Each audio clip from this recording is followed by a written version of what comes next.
भगवान ने सामने प्रकट होकर के देवताओं को सांत्वना दिलाई और कहा कि मैं बहुत जल्दी कि वसुदेव ग्रही साक्षात कि भगवान पुरखा पुरा कि जनश्यते तत्प्रियार्थ संभवंतो सुरस्त्रिया। हे देवताओं, तुम चिंता न करो, मैं बहुत ही जल्दी वसुदेव के यहाँ देवकी के गर्भ से जन्म लेकर के बहुत जल्दी आ रहा हूं। तब तक कहो पृथ्वी से ये धैर्य धारण करे।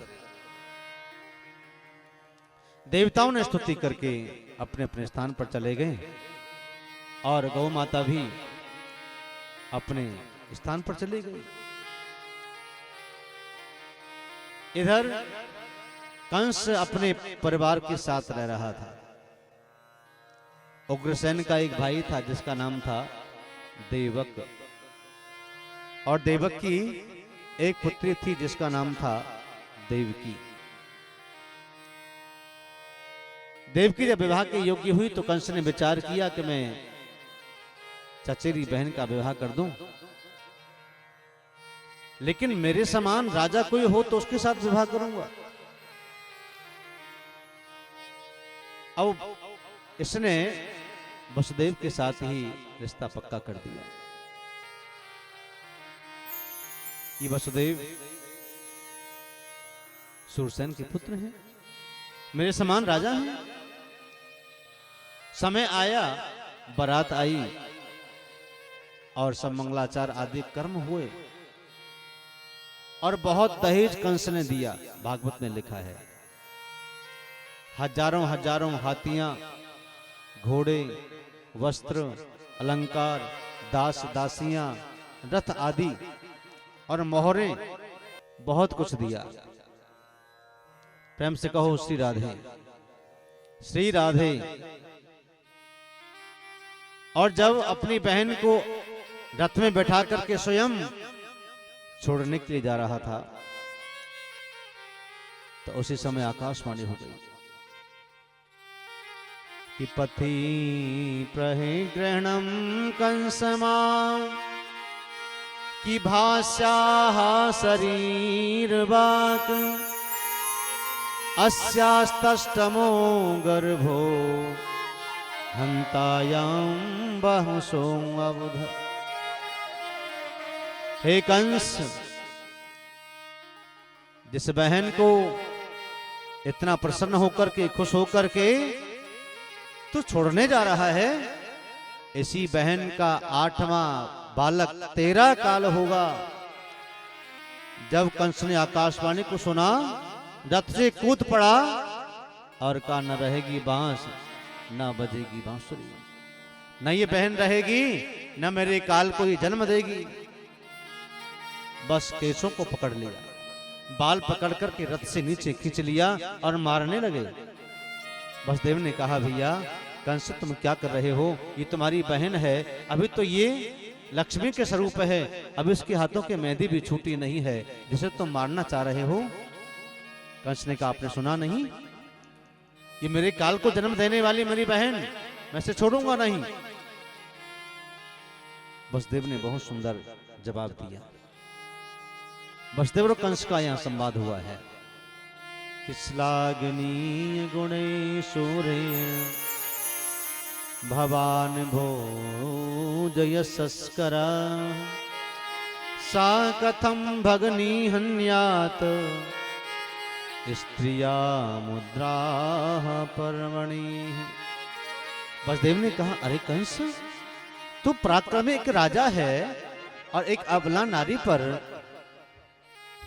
इस प्रकार से हाथ उठाना ये कोई बलवानों का काम नहीं है, ये कोई राजा का काम नहीं है, ये आप अच्छा नहीं कर रहे हैं। और रही बात तेरे काल को जन्म देने वाली, तो इस पृथ्वी पर जो भी आया है उसे सबको एक दिन जाना जरूर है। जब ध्रुव ने भी भगवान को प्राप्त कर लिया फिर भी उसको मर करके जाना पड़ा। कि मृत्यु जन्म बताऊं वीर देहन कि सहजायते अद्य बाबदा सतांतो वा मृत्युर्वे प्राणिनां ध्रुवा। इस ध्रुव ने परमात्मा को प्राप्त किया, परमात्मा गोदी में बैठे, उस ध्रुव को भी मृत करके जाना पड़ा। आप काल से इतना क्यों घबरा रहे हैं? कंस ने कहा कि नहीं, मैं इस बहन को नहीं छोड़ूंगा, इसी तलवार से इसको मैं काट करके खत्म कर दूंगा। वसुदेव ने कहा, तुम्हारी बहन से तो खतरा है, इसे क्यों मारते हो? जो बहन जितने बच्चों को जन्म देगी उन बच्चों से तो तुम्हारा डर है ना, क्यों परेशान होते हो? जो बालक जन्म लेंगे मैं तुम्हें देता रहूंगा, आप मारते जाना। कंस ने कहा, ठीक है, लेकिन तुमको मेरे यहां रहना पड़ेगा, मैं तुम्हें बाहर नहीं भेज सकता। वसुदेव जी ने कहा, ठीक है, जैसे आप रखो हम रह लेंगे, लेकिन सब बच्चों को आपको देते जाएंगे। हथकड़ियां बेड़ियां डालकर के बंदी गृह में बंद कर दिया। वसुदेव देवी की रुदन कर रहे हैं, कैसा अपराध बना है हमसे, ये क्या हुआ? हंसी में कभी कभी गमी पैदा हो जाती है, कभी कभी दुख आ जाता है अचानक अकारण।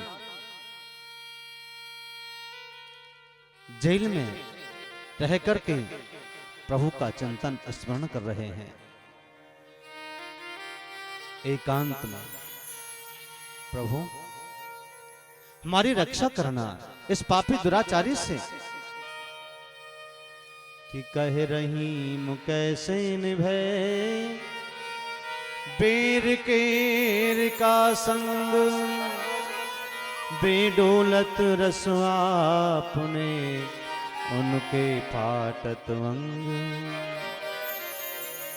दुष्ट का और सज्जन का एक साथ निर्वहन नहीं हो सकता, क्या करें? एक जगह मान लो, एक जगह बेरिया है, उसके पास में ही केले का वृक्ष है। जब बेरिया अपने मद में झूमती है तो केले के उस अंग कांटों से फट जाते हैं, क्योंकि दुष्टता करना नहीं छोड़ता, दुष्टता करना नहीं छोड़ता। सज्जन तो अपने शर्म में मर जाता है, लेकिन दुष्ट अपनी दुष्टता को कभी नहीं छोड़ता। इसलिए ऐसे से दूर रहो,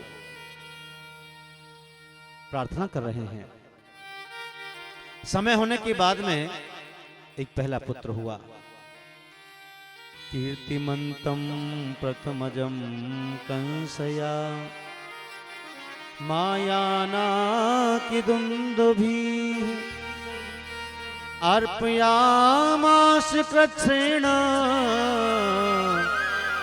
सो अनादातती व्यहवला। एक प्रथमज नाम का एक पुत्र हुआ। कंस को पता लगा, कंस के पहरेदारों ने कंस को बता दिया। कंस भागा आया और बहन से पुत्र को छीन लिया और पत्थर पर दे मारा, उसको मार दिया। 6 पुत्रों को मार दिया। पृथ्वी बड़ी व्याकुल होने लगी। पृथ्वी घबराई और कहा कि मैं अब क्या करूं, पाप बहुत बढ़ रहा है। 7वां बालक जब गर्भ में आया देवकी ने, तो भगवान ने योग माया से कहा, योग माया आइए, क्योंकि ये 7वां जो बालक है ये मेरा भाई अनुज, ये लक्ष्मण है, ये शेष है, ये तो बचना चाहिए। योग माया ने भगवान की आज्ञा से देवकी के गर्भ से उस बालक को आकर्षण करके निकाल करके वसुदेव की दूसरी पत्नी, जिसका नाम था रोहिणी, उस रोहिणी की गर्भ में जाकर के स्थापित कर दिया। अब जेल में तो हल्ला हो गया कि देवकी का गर्भ खंडित हो गया। देवताओं ने भगवान की स्तुति की, हे प्रभु आप भूल मत जाना, अपने वायदे को निभाना। सत्यव्रतम सत्य परम त्रिसत्यम सतस्य योनिं निहितिं च सत्ये सतस्य सत्यभृत सता नेत्रं सत्यात्मकं त्वां शरणं प्रपन्ना। देवताओं ने भगवान को सत्य सत्य सत्य कह करके पुकारा। सत्य के नाम है परमात्मा का, जो कभी अपने वायदे को भूलते नहीं हैं, जो वादा कर दिया उसे जरूर निभाते हैं। समय आया, देवताओं ने कहा प्रभु हम आपकी स्तुति कर रहे हैं, इस स्तुति को भूल मत जाना, अगर भूल गए तो फिर बहुत कुछ खराब हो जाएगा। भगवान ने कहा नहीं तुम चिंता ना करो, समय आने पर मैं जरूर आऊंगा। समय धीरे धीरे होने लगा और समय जब आया, भादों का महीना, अष्टमी तिथि, बुधवार का दिन, रोहिणी नक्षत्र, और रात के ठीक 12 बजे भगवान श्री कृष्ण जेलों में प्रकट हो गए। कृष्ण कन्हैया लाल की जय, कृष्ण कन्हैया लाल की। भगवान जेलों में पैदा हो गए। घटाएं मेघों को फेंक रही हैं कि हमारे गोविंद आए हैं, जरा फूल बरसाओ ना, जरा मेघ बरसाओ। और हवा चल रही है मंद मंद इत्र फुहार वाली। सब्सक्राइब करें रामकृष्ण शास्त्री जी के YouTube चैनल को और हमारे वीडियोस को सबसे पहले देखने के लिए बेल आइकन को दबाना न भूलें।